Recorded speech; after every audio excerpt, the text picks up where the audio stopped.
Et quel est le sens politique de ce terme de compétence? Les compétences correspondent à la logique individualisante et subjective, bien en phase avec les politiques néolibérales appliquées dans les entreprises. L'idée latente, c'est qu'une fois individualisés et psychologisés des problèmes qui sont de nature organisationnelle, le salarié sera entrepreneur de lui-même, ouvert à la concurrence et à la compétition, producteur libre de sa servitude. Le terme d'agilité, dont la direction nous rebat les oreilles, est exemplaire à ce titre. Ce serait au salarié de porter, de supporter l'incertitude et la déstabilisation produite par la désorganisation et l'absence d'anticipation de l'entreprise, comme s'il s'agissait d'une compétence professionnelle individuelle. Par ailleurs, dans un monde du travail très inégalitaire, à l'image de notre société, il fait croire que nous sommes égaux.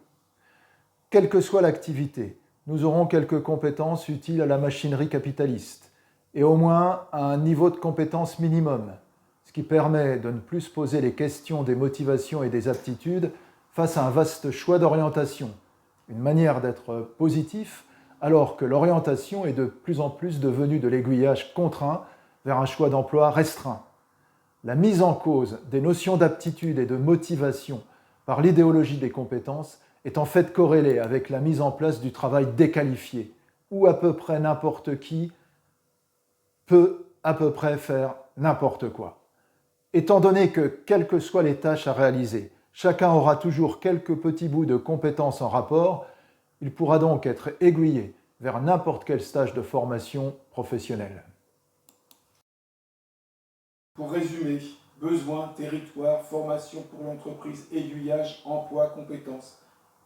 Ça aboutit à quoi concrètement? On pourrait donner un exemple pour illustrer la différence entre l'aiguillage vers la formation en réponse aux besoins d'emploi des entreprises du territoire local et axée sur l'acquisition de certaines compétences, et par ailleurs l'orientation répondant à la demande de qualification large en vue de maîtriser un métier. On peut prendre un exemple simple, celui du soudage. D'un côté, une formation courte de quelques jours à quelques semaines pour ne former qu'à un seul procédé de soudage, à une position, parce que c'est en adéquation avec les besoins immédiats d'entreprises locales, et de l'autre, une formation complète aux différents procédés, chalumeau, arc électrique, semi-automatique, TIG, et toute position avec les connaissances requises en technologie, dessin et autres. D'un côté, un geste spécialisé qui réduit l'autonomie du salarié et son enrichissement technique, de l'autre, un geste professionnel enrichi par la connaissance des différents procédés et qui permet d'exercer dans des entreprises de nature différente et sur le territoire national et au-delà.